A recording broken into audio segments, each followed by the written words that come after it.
ओम शांति। आज 1 फरवरी 1971 की अव्यक्त बाप दादा के महावाक्यों में से सुनते हैं मुरली मंथन। मुरली का सार है ताज, तिलक और तख्त नशीन बनने की विधि। बाप दादा ने कहा, आप अपने को ताज व तख्त नशीन देख रहे हो। कितने प्रकार के ताज हैं और कितने प्रकार के तख्त हैं। आपको कितने ताज हैं? बताया 21 जन्मों के 21 ताज। बाबा ने पूछा, अभी कोई ताज है कि सिर्फ 21 ताज ही दिखाई देते हैं? अभी का ताज ही अनेक ताज धारण कराता है, तो अब अपने को ताजधारी देखते हो।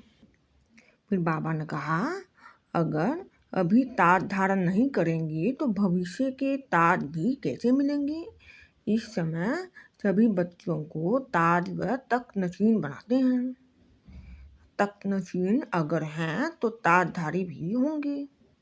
बाबा ने कहा, अभी दिल के तख्त नशीन और अकाल तख्त नशीन तो हो ही।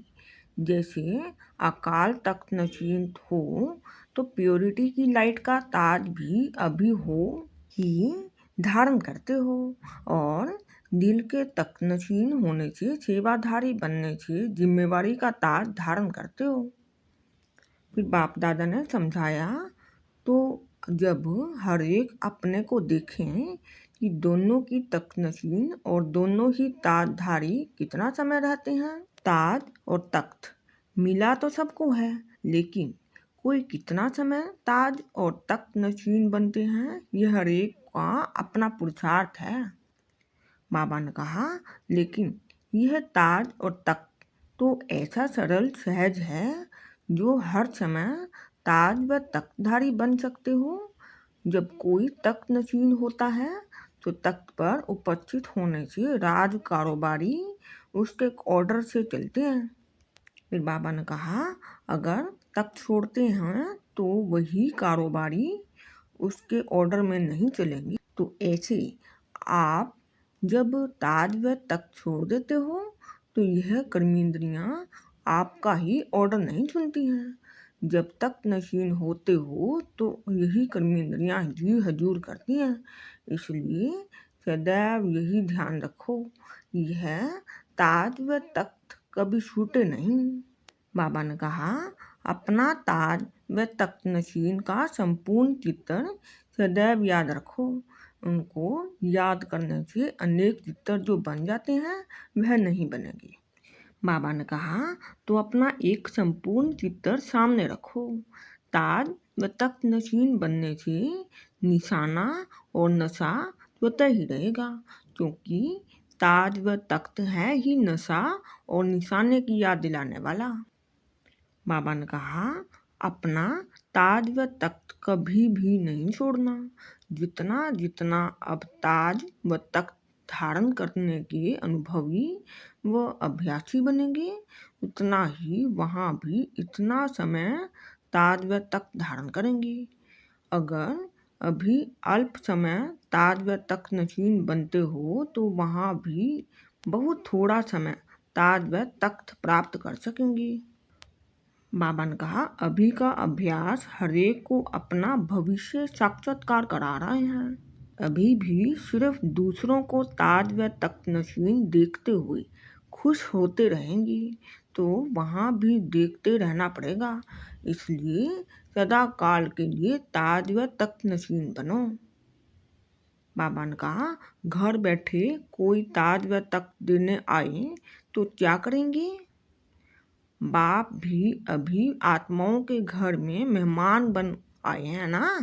घर बैठे ताज व तख्त की सौगात देने आए हैं। ताज व तख्त को छोड़ कहाँ चले जाते हो, मालूम है? बाबा ने कहा, जैसे दिखाते हैं ना, ताज व तख्त छोड़ जंगल में चले जाते हैं, तो यहाँ भी कांटों के जंगल में चले जाते हो। कहाँ तख्त और कहाँ कांटों का जंगल। बाबा ने कहा, अमृत वेले तुम अपने को ज्ञान स्नान कराते हो, अपने को ज्ञान से सजाते हो, तो अमृत वेले वैसे यह स्मृति का तिलक देना चाहिए। बाबा ने कहा, अमृत वेले का यह स्मृति का दिया हुआ तिलक सदैव कायम रखते रहो तो सुहाग, श्रृंगार और योगीपन की निशानी सदैव आपके मस्तक से दिखाई देगी। बाबा ने कहा, एक तो सदैव यह स्मृति में रखो कि मैं हर समय, हर सेकंड, हर कर्म करते हुए स्टेज पर हूँ। हर कर्म पर अटेंशन रहने से संपूर्ण तेज के नज़दीक आते जाएंगी। दूसरी बात, सदैव अपने वर्तमान और भविष्य के स्टेटस की स्मृति में रखो। बाबा ने कहा, मधुबन निवासी बनना यह भी ड्रामा के अंदर बहुत बहुत सौभाग्य की निशानी है, क्योंकि मधुबन है वरदान भूमि। तो वरदान भूमि पर आए हो, यह है मेहनत की भूमि, और मधुबन है वरदान भूमि। तो वरदान भूमि पर आकर वरदाता से जो वह वरदाता द्वारा निमित्त बनी हुई आत्माओं से जितना जो वरदान लेने चाहें वह ले सकते हैं। बाबा ने कहा, जैसे मंदिर में पंडित यात्रियों को वरदान दिलाने देवियों के सामने ले आते हैं, तो आप भी पंडित हो, यात्रियों को वरदान कैसे दिलाएंगे? वरदान लेने का साधन कौन सा है?